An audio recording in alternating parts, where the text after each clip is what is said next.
My name is Douglas Moore. I'm an investigator at the Manteo Police Department, and I've been here for 7 years. Prior to this, I worked in Wisconsin, and there I worked on a drug task force. And over the last year, I've had an opportunity to train with the Drug Enforcement Administration, otherwise known as the DEA. And I got to spend 2 weeks at the Academy in Quantico, going through their clandestine lab training, and then clandestine dynamic entry to clandestine lab training.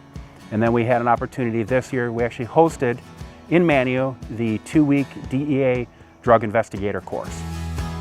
Drug investigations have always been a passion of mine, to get drugs off the street and help everybody have a safe community. And my strong belief is education is the key. When we go to training, we get to bring information back and share it with other officers and share it with the community on what to look for. And if unfortunately we come across an issue with drugs in the community, through the investigation techniques, then we know how to handle those investigations and quickly rid the problem in the town.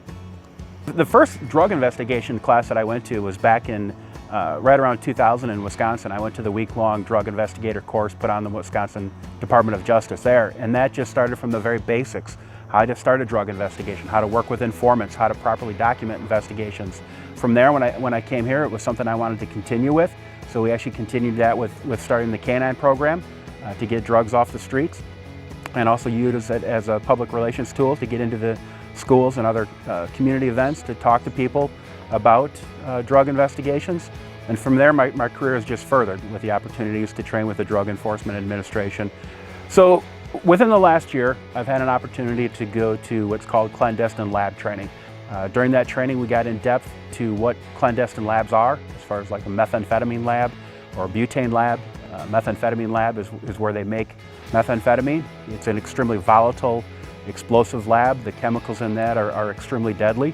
And if not investigated properly and decontaminated properly, it can cause serious injury or death.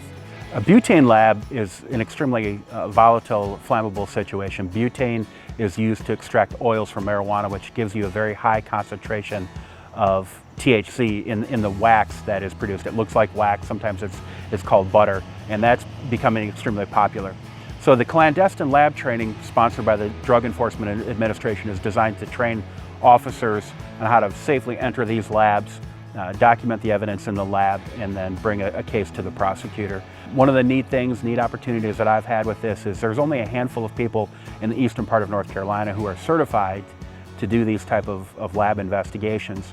And one of the things we get with the partnership with the Drug Enforcement Administration is if we come across one of these labs in this area, the federal government covers the costs to clean up the labs. So this is the equipment that is issued by Drug Enforcement Administration to anybody that completes the class and gets certified. So you can see the orange and the gray Tyvek suits that are for protection.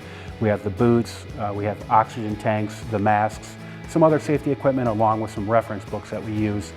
So, you know, let's hope and pray we never see a lab in Dare County, but if we do, there's myself, one other gentleman from another agency who, when we go to investigate these labs, this is the equipment we put on. You know, we're very fortunate in the town of Manteo that we're not seeing the drug problems like they're seeing in a large city. Are there drugs here? Absolutely there is. But with community help, community involvement, along with the police department and our state and federal partners, it's a problem we hope to contain. And that's why it's so important when people see something suspicious, even how it may be very small, give us a call, give us an opportunity to look at it. It may be nothing, but it may be something. And that's how good cases are started, with community involvement, people looking out for their neighbors and reporting things to the police department. And we've got a great opportunity here with education, to talk with community members, to work with our state and federal and other local partners to combat the drug problem that is on the Outer Banks.